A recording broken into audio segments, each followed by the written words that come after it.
নমস্কার, আমি প্রবীর। আজ আমরা নিখিলবঙ্গ মেধা অন্বেষণ 2024 অভিক্ষা পঞ্চম শ্রেণীর মডেল প্রশ্নের বইয়ের গণিতের সমাধান এই পর্বে তুলে ধরব।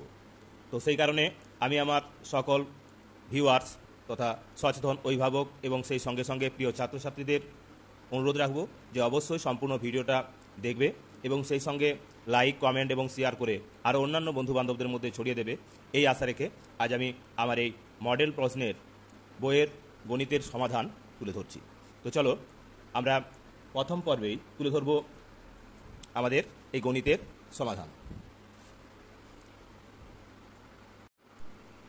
তো দেখো, প্রথমে যে প্রশ্নটি রয়েছে সেখানে বলা রয়েছে যে 5203 সংখ্যাটিতে শূন্য এর স্থানীয় মান এক্ষেত্রে শূন্য। এবার অর্থাৎ এক্ষেত্রে ক্ষয়ের দাগের অপশানটি হবে এর সঠিক উত্তর। দুইয়ের দাগের প্রশ্নে বলা আছে 2300টি পেন 11 জন ছাত্রদের মধ্যে সমান ভাগে ভাগ করার পর কটি পেন অবশিষ্ট থাকবে। না, সেক্ষেত্রে আমাদের এই 2300টি পেনকে আমরা 11 জন ছাত্রের মধ্যে ভাগ দেব এবং ভাগ করতে গিয়ে দেখা যাচ্ছে কি না এক ভাগশেষ থাকছে। তো দেখো কিভাবে আমরা সেই ভাগটি সম্পন্ন করব। অর্থাৎ এই 2300কে আমরা 11 দিয়ে ভাগ করব। 11 দিয়ে 22, অর্থাৎ বিয়োগ করলে পাই 1, তার সঙ্গে নামলো 0, হলো 10, যাচ্ছে না, ভাগ হলে 0 খাবে, তাই আবার একটা 0 নেমে যাবে। এবার 9, 11, 99, অর্থাৎ ভাগশেষ থাকছে 1। তো এক্ষেত্রে তাহলে উত্তর পাচ্ছি আমরা কি না, এক্ষেত্রে উত্তর হচ্ছে আমাদের এই ঘয়ের দাগের। এবার 3-এর দাগেতে বলা আছে 420 মিনিটে হয় কত ঘন্টা। না, 420 60 দিয়ে ভাগ করলে হবে 6 7 42, অর্থাৎ 7 ঘন্টা।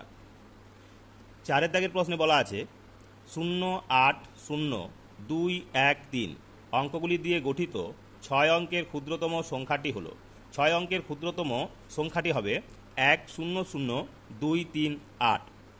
কারণ এক্ষেত্রে মনে রাখতে হবে যে শূন্যগুলোকে যদি আমরা প্রথমেই নিয়ে আসি তাহলে সংখ্যাটি আর 6 অঙ্কের থাকে না, সেক্ষেত্রে 4 অঙ্কের হয়ে যায়। সেই কারণে যে কোনো শূন্য ছাড়া যে কোনো একটি সংখ্যা, অর্থাৎ এক্ষেত্রে সবচেয়ে ক্ষুদ্রতম সংখ্যা হলো 1, তাই 1কে আনলেই আমরা আমাদের এই 6 অঙ্কের ক্ষুদ্রতম সংখ্যা গঠন করতে পারব। তো এটি হলো তাহলে ঘয়ের দাগের অপশন, অর্থাৎ 1,02,38। এবার 5-এর দাগের প্রশ্নে রয়েছে দুটি পরস্পর মৌলিক সংখ্যার গসাগু কত। সবসময় দুটি পরস্পর মৌলিক সংখ্যার গসাগু 1 হবে, অর্থাৎ এই ঘয়ের দাগের প্রশ্নে ঘয়ের দাগের অপশন হবে সঠিক উত্তর। এবার এখানে আছে 6-এর দাগের প্রশ্নে ভাগশেষ, এরপর আছে একটি প্রশ্নসূচক চিহ্ন এবং তারপরে রয়েছে ভাজক। এদের মধ্যে তাহলে সম্পর্কটা কি? অর্থাৎ এক্ষেত্রে মনে রাখতে হবে যে ভাগশেষ ভাজক অপেক্ষা ছোট, তাই এক্ষেত্রে আমাদের এই গয়ের দাগের অপশনটি সঠিক। তো চলো এবার আমরা চলে যাব আমাদের বাকি প্রশ্নগুলির উত্তরে, অর্থাৎ 7-এর দাগের থেকে। তো দেখো 7-এর দাগের প্রশ্নে বলা আছে প্রকৃত ভগ্নাংশটি হলো, এখানে 4টি ভগ্নাংশ দেওয়া রয়েছে। প্রথমে রয়েছে 2.1/2, তারপর রয়েছে 4/3, তারপর রয়েছে 3 এবং তারপরের অপশানে আছে 2/3। আমরা জানি প্রকৃত ভগ্নাংশ সমান সমান হলো কি না, যার লব ছোট হর বড়। এক্ষেত্রে ঘয়ের দাগের অপশানটি তাহলে সঠিক। এবার 8-এর দাগের প্রশ্ন, এখানে বলা আছে একটি আয়তাকার বাগানের দৈর্ঘ্য 5 মিটার ও প্রস্থ 2 মিটার হলে উহার পরিসীমা কত। আমরা জানি আয়তক্ষেত্রের পরিসীমা সমান হলো 2 × দৈর্ঘ্যযুক্ত প্রস্থ, তাহলে অর্থাৎ 2 গুণ দৈর্ঘ্য যোগ প্রস্থ। এখানে আমরা দেখতে পাচ্ছি গয়ের দাগে অপশানে রয়েছে 2 গুণ 5 যোগ 2 মিটার, অর্থাৎ যেহেতু 5 হলো আমাদের দৈর্ঘ্য এবং 2 হলো প্রস্থ, তাই এই গয়ের দাগের অপশানটি হবে সঠিক উত্তর। এবার চলে যাচ্ছি আমরা 9-এর দাগের প্রশ্নে।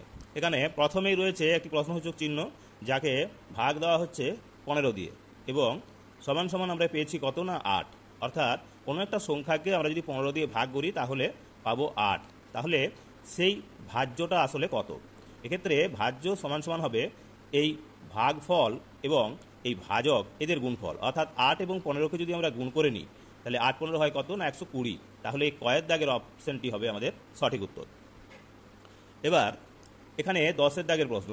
এখানে দেখা যাচ্ছে এই চিত্রটিতে কি আছে না বলেছে একটি রশ্মি এবং একটি ছেদবিন্দু, নাকি দুটি রশ্মি ও একটি ছেদবিন্দু এবং একটি রশ্মি ও দুটি ছেদবিন্দু এবং দুটি রশ্মি ও দুটি ছেদবিন্দু। যেহেতু এখানে দুটো তীর ব্যবহার করা হয়েছে এবং একটি কোণ তৈরি হয়েছে, অর্থাৎ দুটো রশ্মি একটি ছেদবিন্দু আকারে এই চিত্রে প্রতিফলিত হচ্ছে, তাই এটি হলো এক্ষেত্রে ক্ষয়ের দাগের অপশনটি হবে সঠিক উত্তর। তো এবার দেখো, এবার এই 11 দাগের প্রশ্ন। 11 দাগের প্রশ্নেতে বলা রয়েছে 21-36 সমান সমান লব আছে 35, হরে আছে প্রশ্নসূচক চিহ্ন, আবার সমান দেওয়া আছে লবে আছে প্রশ্নসূচক চিহ্ন এবং হরে রয়েছে 84। তাহলে ফাঁকা স্থানে কি হবে? অর্থাৎ আমরা এক্ষেত্রে এই প্রথম যে ভগ্নাংশটা দেওয়া রয়েছে অর্থাৎ 21/35 একে প্রথমে লঘিষ্ঠ আকার রূপ দেব, অর্থাৎ 7 3 21 7 5 35 মানে 3/5। এবার এই 3/5কে অর্থাৎ লব যেহেতু হয়েছে 35 তাহলে 35 হয়েছিল, তাহলে হর কি হবে অর্থাৎ 3 7 21 3 7 21 আর 36 আছে, 36 ছিল 3 7 21 আর 3 12 36, অর্থাৎ আমরা পাচ্ছি 7/12। লঘিষ্ঠ ভগ্নাংশটা হলো 7/12। এখন 7কে 35 করতে গেলে 5 দিয়ে গুণ করতে হয়, তাহলে 12কেও আমরা 5 দিয়ে গুণ করব, অর্থাৎ আমরা পাবো এক্ষেত্রে হর পাবো 60, 5 12 60 আর 7 5 35, 7 5 35। ঠিক একই রকমভাবে 84 পেতে গেলে হর আছে 84, তাই 12 7 84 হয়েছে, তাই 7 7 হবে আমাদের 49, অর্থাৎ এই 60 এবং এই 49 এক্ষেত্রে আমরা এই দুটো অপশন যুক্ত সংখ্যাকে পাবো। অর্থাৎ এখানে এই ক্ষয়ের দাগের অপশনে যেখানে রয়েছে 60 এবং 49 এটি হলো আমাদের সঠিক উত্তর। তো এবার চলে যাব আমরা 12 দাগের প্রশ্নে। 12 দাগের প্রশ্নে বলা রয়েছে 7-এর বর্গ হলো, 7-এর বর্গ, বর্গ মানে কোনো সংখ্যাকে সেই সংখ্যা দিয়েই গুণ, অর্থাৎ 7কে 7 দিয়ে গুণ করলে যেটা পায় তার মানে 49, অর্থাৎ এই ক্ষয়ের দাগের অপশনটা হলো এক্ষেত্রে সঠিক উত্তর। এবার 13 দাগের প্রশ্ন। এখানে বড় সংখ্যাটি কোনটি? মানে বড় সংখ্যাটি হলো এখানে এই অপশনের ভিতর থেকে আমাদের বার করতে হবে। এখানে রয়েছে প্রথমেই 2.50, তারপর রয়েছে 0.250, তারপর রয়েছে 2.07, তারপর রয়েছে 0.275, অর্থাৎ এক্ষেত্রে আমরা দেখতে পাচ্ছি যে কয়ের দাগের অপশনটা অর্থাৎ 2.50 এটি হলো সবচেয়ে বড়। এবার চলে আসি 14 দাগের প্রশ্নে। সেখানে বলা রয়েছে বদমাস শব্দটিতে এস এর অর্থ কি? এস এর অর্থ হলো এখানে সাবস্ট্রাকশন বা বিয়োগ, অর্থাৎ গয়ের দাগের অপশন। এবার রয়েছে একটি বিন্দু দিয়ে আমরা মানে কয়টি বিন্দু, মানে একটি বিন্দু দিয়ে আমরা কয়টি সরলরেখা টানতে পারি?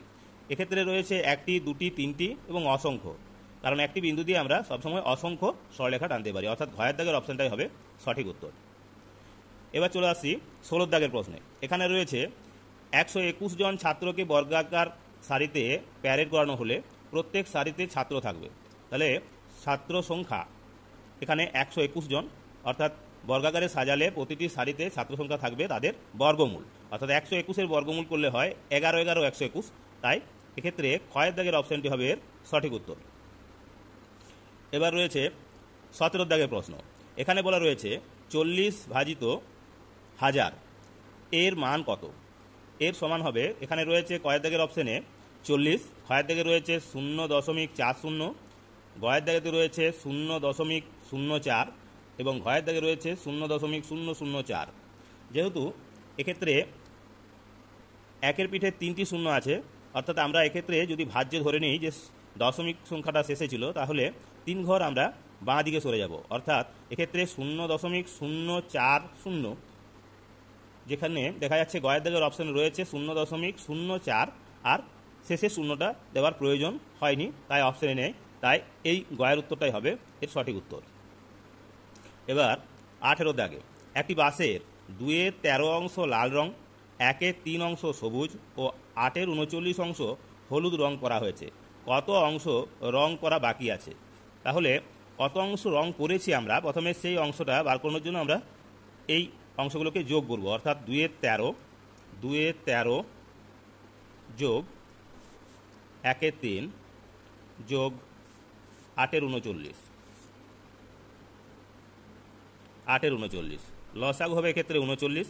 13 3-এ 39 অর্থাৎ 6, 3 2 6, 3 13 39 অর্থাৎ 13 1-কে 13 যোগ 39 1-কে 39 অর্থাৎ 8 সমান সমান আমরা লিখতে পারি 8 3 11, 11 6 17 7, হাতে রইল 1, 1 আর 1 হবে 2, অর্থাৎ 27/39। এখন সমস্ত বলা ছিল রং করতে কত বাকি আছে। আমরা সমগ্র অংশটা বাসটির যদি এক অংশ ধরে নিই তাহলে 1 বিয়োগ 27-এর 39, অর্থাৎ 39 1-কে 39 বিয়োগ 27/39 সমান 2 দাও 9, 2 কয় দাও 3, 1 দাও 3, 12/39। এই 12/39 এক্ষেত্রে হবে এর অপশানের আমরা যেখানে পাচ্ছি 12/39, অর্থাৎ এই গয়ের দাগের, কিন্তু এটিকে লঘিষ্ঠ আকারে রূপ দেওয়া যায় কি না 3 4 12, 3 13 39, অর্থাৎ 4-এর 13। তো এক্ষেত্রে লঘিষ্ঠ রূপে উত্তরটি হবে কয়ের দাগের অপশানটি। আর যদি আমরা অংশের ভগ্নাংশের বিয়োগ করতে গিয়ে যেটা পাচ্ছি সেটা হচ্ছে 12/39, এটিও হয়, কিন্তু এটি তার লঘিষ্ঠ রূপ নয়, তাই কয়ের দাগের অপশানটিকেই আমরা সঠিক বলে নেব। এবার চলে আসি 19-এর দাগের প্রশ্ন। এখানে রয়েছে 97.25 টাকা থেকে 25.18 টাকা খরচ হলে অবশিষ্ট থাকবে। এক্ষেত্রে আমরা এদের বিয়োগ করব, অর্থাৎ এই 97.25 তার থেকে বিয়োগ করব 25.18, বিয়োগ করলে হয় 8 কয় দাও 15 না 7 দাও 15, 1 আর 1 2, 2 মিলে গেল 0.5 কয় দাও 7, 2 দাও 7 আর 2 কয় দাও 9, 7 দাও 9, অর্থাৎ 72.07 টাকা। তাহলে এক্ষেত্রে এই গয়ের দাগের অপশানটি হবে আমাদের সঠিক উত্তর, কারণ এখানে রয়েছে 72.07 টাকা। এবার আমাদের এই পর্বের শেষ অঙ্ক অর্থাৎ 20-এর দাগের অঙ্ক। এখানে বলা রয়েছে কি দুটি সংখ্যার যোগফল 2420 এবং বিয়োগফল 1224 হলে সংখ্যা দুটি কি কি হবে। এক্ষেত্রে আমাদের পদ্ধতিটা হলো যে বড় সংখ্যা সমান সমান যোগফল এবং বিয়োগফলের যোগফল বাই 2, অর্থাৎ এখানে আছে 2420 যোগ 1224, এদের যোগ করে আমরা 2 দিয়ে ভাগ দেব, অর্থাৎ কত পাচ্ছি না 4, 2 আর 2 4, 2 আর 4 6, 1 আর 2 হলো 3, অর্থাৎ 3644/2 সমান 1822, অর্থাৎ একটা সংখ্যা হবে 1822, মানে বড় সংখ্যাটা। এবার ছোট সংখ্যা সমান সমান আমরা বার করব কিভাবে না যোগফল থেকে বিয়োগফল বাদ দিয়ে আমরা 2 দিয়ে ভাগ করব, অর্থাৎ 2420 বিয়োগ 1224/2 সমান সমান 4 কয় দাও 10, 6 দাও 10, 2 3 কয় দাও 12, 9 দাও 12, 2 3 কয় দাও 4, 1 দাও 4, 1 কয় দাও 2, 1 দাও 2, 1196কে আমরা 2 দিয়ে ভাগ দেব, তাহলে পাচ্ছি কত 2 পাচ্ছে 10, 2 9 18 আর 2 8 16, অর্থাৎ 598। তাহলে একটা হলো 1822 আর একটা হলো 598। তাহলে এক্ষেত্রে আমরা পাচ্ছি কি না ক্ষয়ের দাগের অপশানটা হলো আমাদের এক্ষেত্রে সঠিক উত্তর। তো এই হলো আজকের পর্বের যে 20টি অঙ্ক, এই নিখিল বঙ্গ মেধা অন্বেষণ 2024 পরীক্ষা পঞ্চম শ্রেণীর মডেল প্রশ্নের গণিতের সমাধান। তো যদি ভিডিওটি ভালো লেগে থাকে অবশ্যই লাইক কমেন্ট শেয়ার করে আরও অন্যান্য বন্ধুবান্ধবদের মধ্যে ছড়িয়ে দাও। আর অবশ্যই যারা নতুন আমাদের এই ত্রিনেত্র চ্যানেলে রয়েছে তাদেরকে বলবো অবশ্যই চ্যানেলটিকে সাবস্ক্রাইব করে নাও। তো আজকের মতো এখানেই ভিডিওটি শেষ করছি। নমস্কার।